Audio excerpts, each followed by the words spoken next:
داعیہ اسلام اور میرے کرم فرما حضرت مولانا کلیم صدیقی دامت برکاتہم کی سب سے چھوٹی ہمشیرہ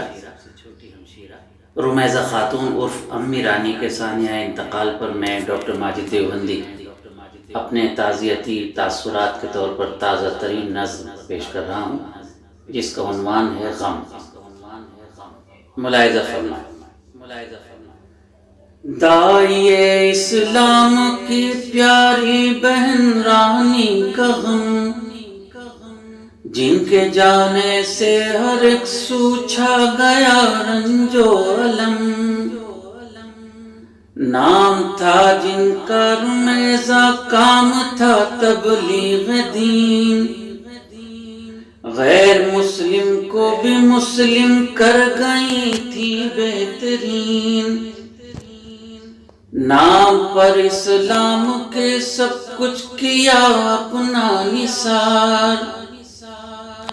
چاہتا تھا یعنی ان کو کس قدر پروردگار،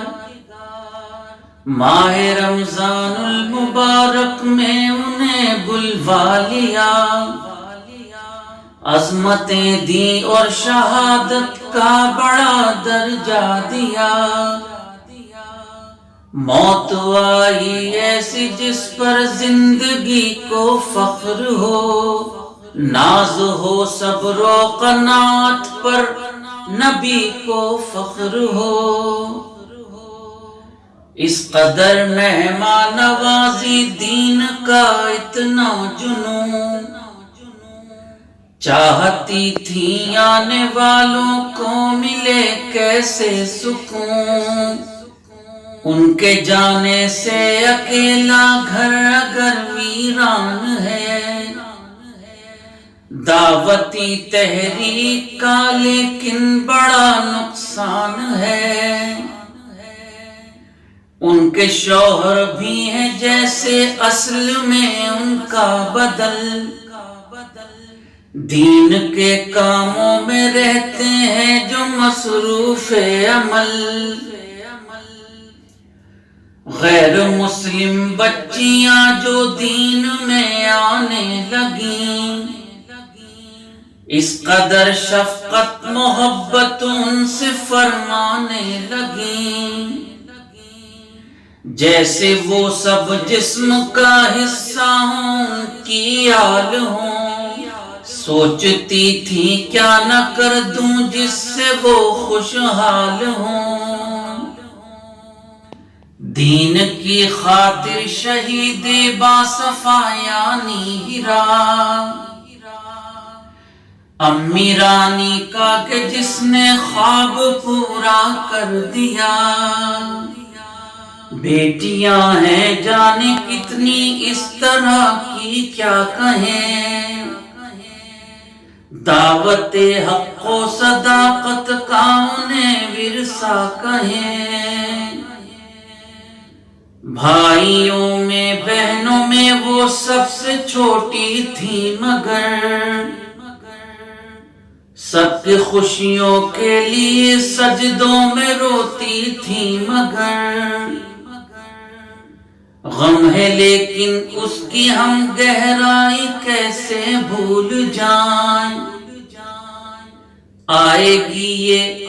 موت کی سچائی کیسے بھول جائیں، بس خدا کی ہی امانت ہے ہماری زندگی، امتحان بھی ہے کہ یہ کیسے گزاری زندگی، کاش ہم سب دین پر ایمان پر قائم رہیں، اور نبی کی بات پر قرآن پر قائم رہیں، یہ دعا ہے ان کو حضرت عائشہ کا قرب ہو، حشر میں خاتون جنت فاطمہ کا قرب ہو، اے خدا ان کو عطا کرنا تو جنت میں مقام،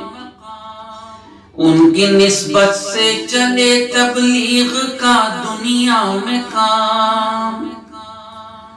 صبر اہل خانہ کو آ جائے کرتا ہوں دعا، کاش پوری ہو سکے ماجد کی یہ بھی التجا،